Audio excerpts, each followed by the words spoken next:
Rev up your engines!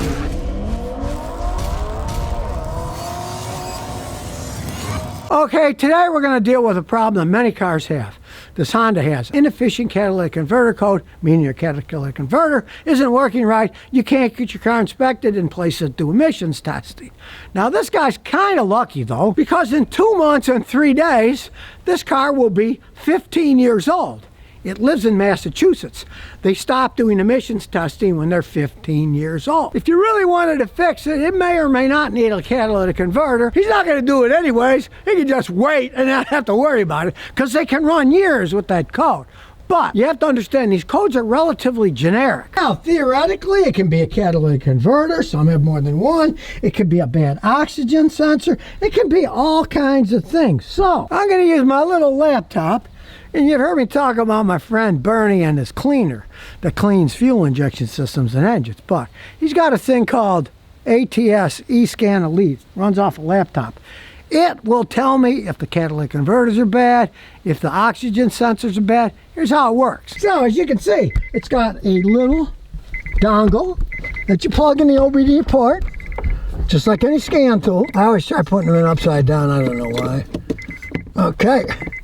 Screen, you can see it's working. Turn the key on so the idiot lights are on. Go to the sharpshooter. It's now initializing the system. And here we go. Good.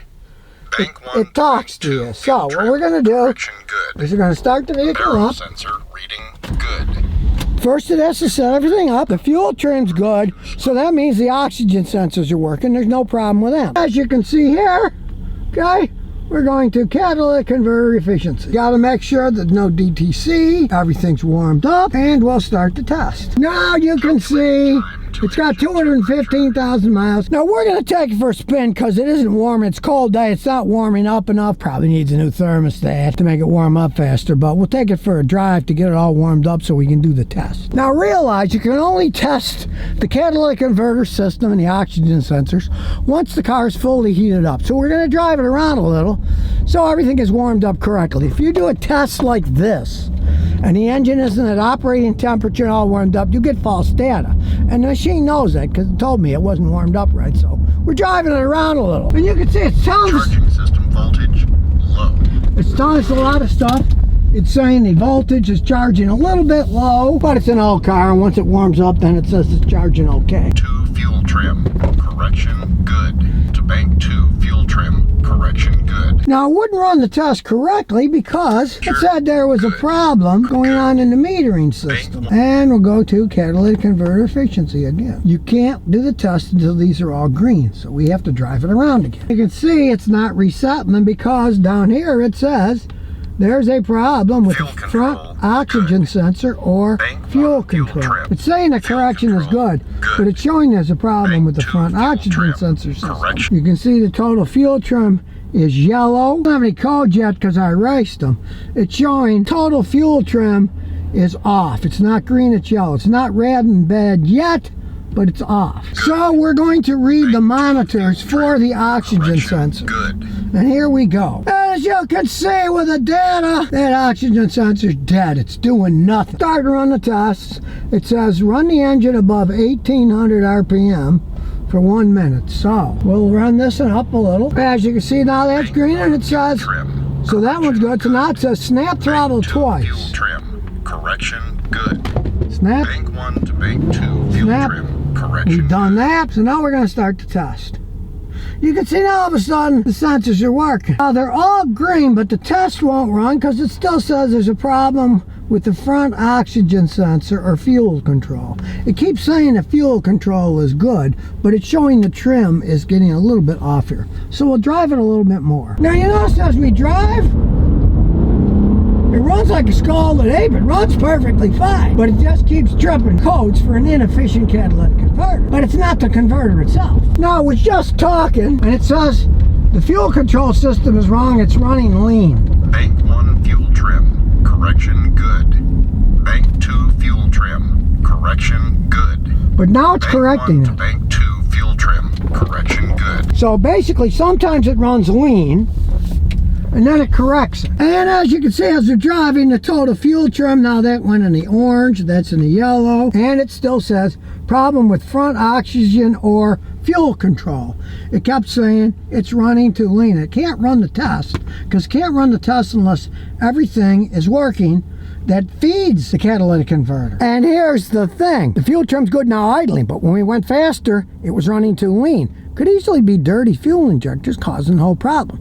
If the engine runs too lean, the catalytic converter will get too hot, it'll trip the code, but there's nothing wrong with the cat.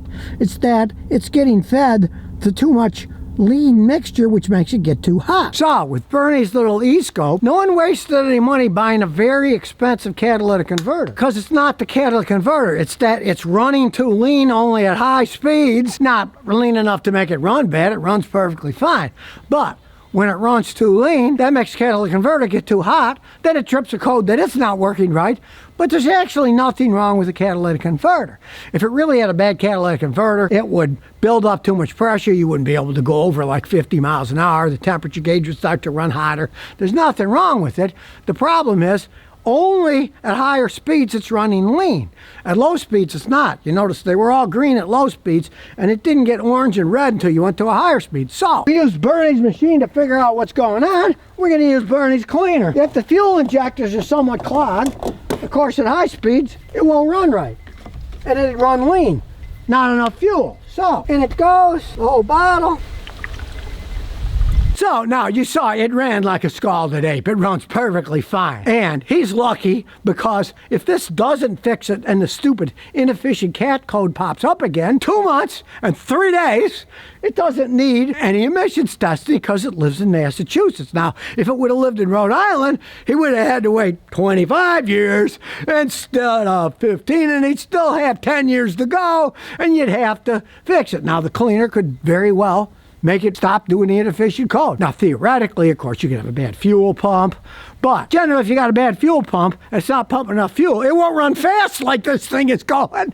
It'll run crappier at high speeds and okay at low speeds. This thing runs perfectly fine at high speeds.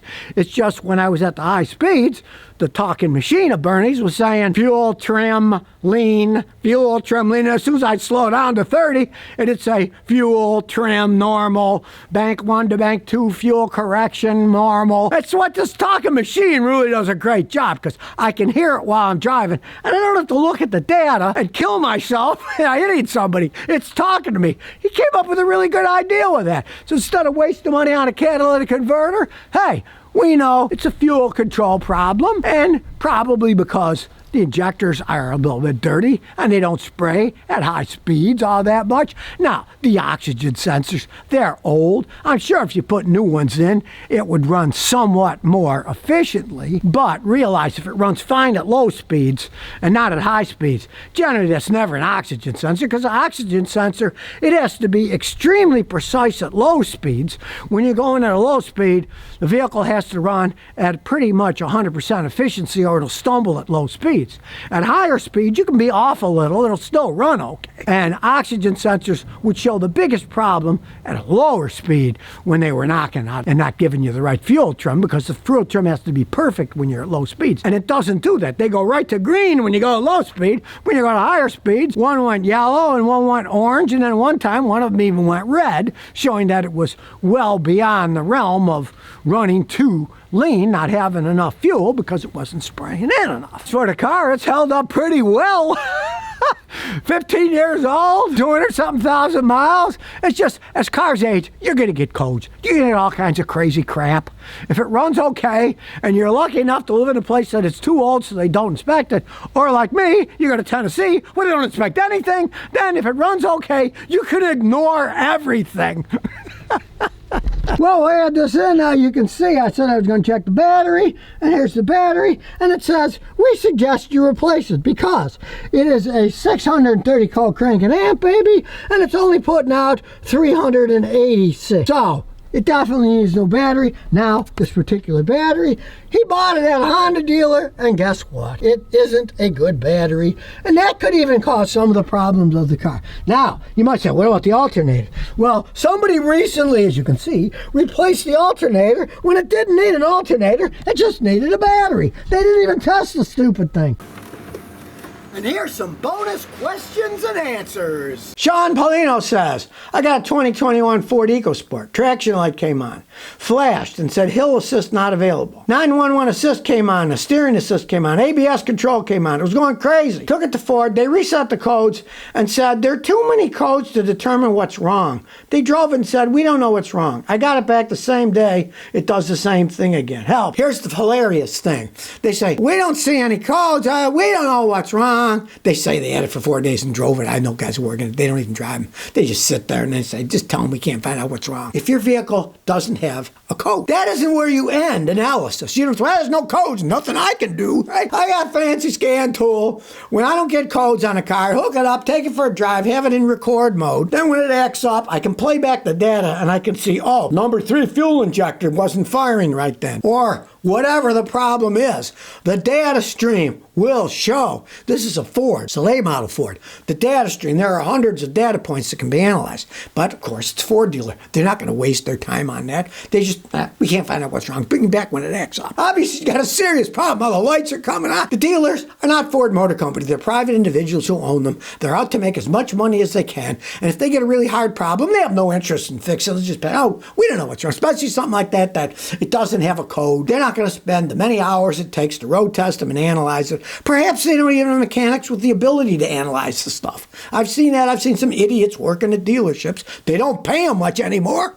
You're not going to get geniuses in most of these places. They're not paying them enough money. As cars are getting more complex, it turns out that the mechanics who work on them at dealerships are actually getting dumber and dumber. It's our whole world, Like, if you ever saw that movie, Idiocracy, it seems to be coming true these days.